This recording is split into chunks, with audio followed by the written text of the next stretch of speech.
that designates funds to support the priority needs of the college, including academically invigorating programs.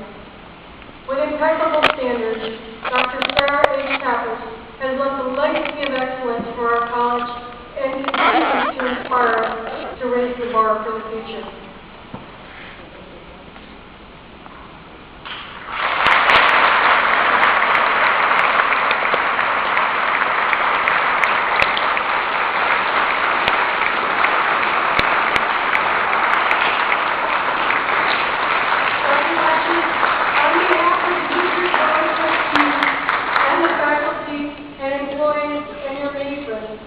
It is my privilege to welcome you home and to present you with the token of our appreciation for coming to meet us tonight at our institute.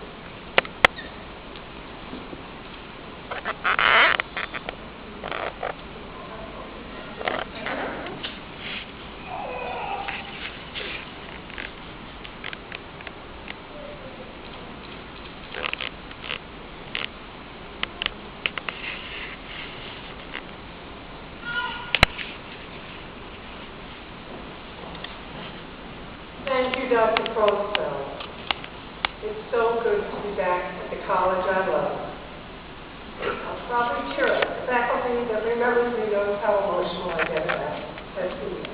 I appreciate being invited back to the winter graduation of the 2012 class. As I thought about what I would share with you tonight, I kept thinking about how today's world is ever-changing and what advice I could give you to ensure your success in the world of work. How has that workplace that you all will be finding soon, how is it changing? Well, 100 years ago, 85% of our workers worked in agriculture. Today, that's down to 3%. 50 years ago, 73% of U.S. employees worked in production or manufacturing. Now that's less than 15%. Today, 2/3 of U.S. employees work in the service sector, where knowledge and data processing and high skills are becoming our most important products. Going and not yet gone are 9-to-5 workdays, lifetime jobs, predictable hierarchical relationships, corporate culture security blankets, and for a large and growing sector of the workforce, the workplace itself is being replaced by cybernetic workplaces. This calls for different organizations as well as different kinds of employees. New technologies, especially computers and telecommunications, have created intense worldwide competition for business. Soon, competition for your very own job could come from practically anywhere in the world. Even with that scope and speed of change, though, there are still opportunities for those of you who can learn the new rules and take personal responsibility for your future. Now remember, being a former school teacher, I'm going to give you advice in the form of lessons. So lesson number 1, commit fully to your job. Expect your employer to expect more from you. Why? Because the marketplace is demanding far more these days from the organization itself. There is no room now for employees who just put in their time, going through the motions, and giving only a half-hearted effort. In today's world, career success belongs to the committed, to those who work from the heart, who invest themselves passionately in their jobs, and who recommit quickly when change reshapes their work. Lesson 2, accept ambiguity and uncertainty. You will be faced with new expectations, shifting priorities, and different reporting relationships. Your role may be vaguely defined, and your assignments may get altered constantly. Usually, there will be more questions than there are answers. And since you'll be going on to guesswork to some extent, your ability to tolerate ambiguity and uncertainty will serve as a critical skill. So develop your ability to improvise and even reduce it to an art form. And simply accept the fact that your work life is going to be fuzzy around the edges. Lesson 3, keep learning. It doesn't take long for skills and knowledge to get outdated in a fast-changing world. Technological advances and the flood of new information make it hard to keep up with what's going on. College graduates can find even their most advanced technical skills outdated in a matter of years. Craftsmen must constantly adapt to new products and new techniques. We must constantly retool ourselves and become perpetual students, or we risk becoming obsolete. Homework and studying on your own should become a regular part of your weekly routine. Read, attend workshops and seminars, take courses, volunteer to understudy or for apprentice assignments that let you learn from experts. Accept lateral moves that will broaden you, and ask for learning opportunities that will challenge you. You may not want to hear this today on your graduation day, but in the future there will be no such thing as finishing your education. Spend your career by developing a better package of knowledge and skills than the next person. Lesson number 4 is teamwork. In the history of America, most of those years, we emphasize individual achievement. Today and in the future, we must learn to work in teams and in a multicultural workplace. How is our workforce changing demographically? Soon there are going to be more women in the workforce than men, and many of them will be supervisors, so learn to have a woman boss.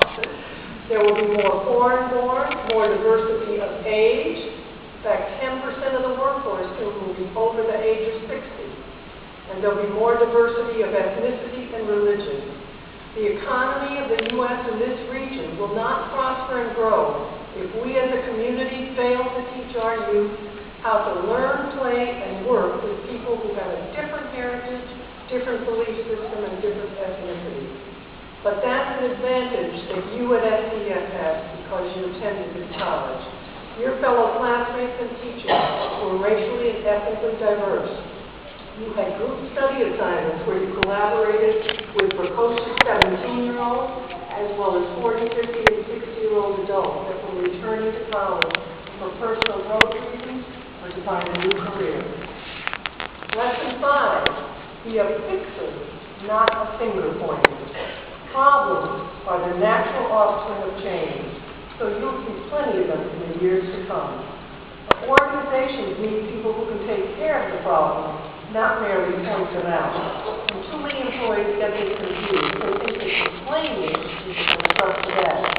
If you can build and work for yourself as a problem solver, you'll be a valuable person to have around. And my 6th and final lesson is really a personal one for you and your personal health.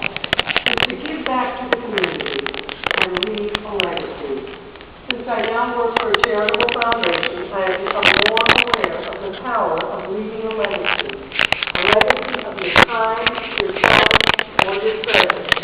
60 years ago, Bill and Marie Selby, who were multi-millionaires who loved this area, they left an endowment of their funds to grow in perpetuity.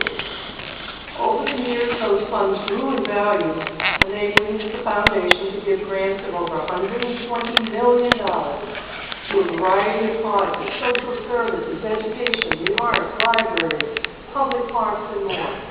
Today, as you drive around the four-county area, you will see the Selby name everywhere. And as Dr. Folksell mentioned, you will see it on all 2 campuses of SES. The Selbys had no children of their own, but they cared deeply about providing college scholarships to deserving students with financial needs. Over the past 60 years, thousands of area students have been helped, and hundreds right here at SES. And I know that some of you sitting behind me here are graduating and are recipients of Selby scholarships. Not everyone can leave money to be used in the future, but all of us can leave a legacy by giving of our time and talent. There are over 1,000 nonprofit organizations in the Sarasota management area that need your help. Find one that matches your passion in life, whether it be the arts, animal rights, the environment, or human services, or of course give back right here to SES. Your legacy of volunteerism will be remembered and appreciated for a long time. As I conclude, I want to congratulate you for choosing to attend SES and for achieving this milestone in your life. This college allowed you to fulfill your educational dreams at a quality institution close to home. You had small classes where teachers, by the way, the best faculty in the farm, where they knew your name and were accessible after class.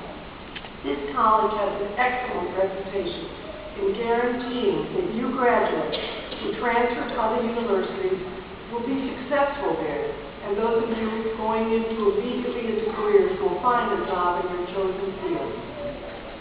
Manatee Junior College, Manatee Community College, and now FCS. The name can change, but the excellence of the faculty, staff, and the loyalty of the students remains unchanged.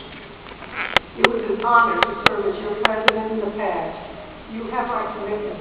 I will be a lifelong supporter of your future. Thank you.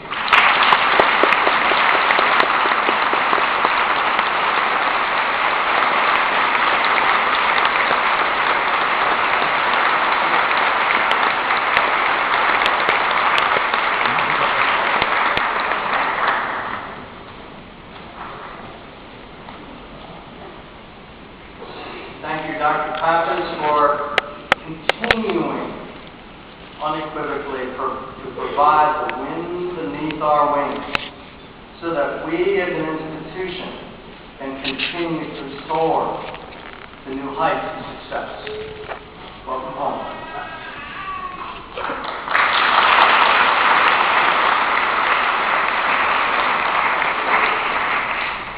I'm Dr. Bowman, and I have the distinct privilege tonight to present the Outstanding Graduate Award section of today's program. Each one of our graduates on stage tonight has accomplished the important goal of a college education.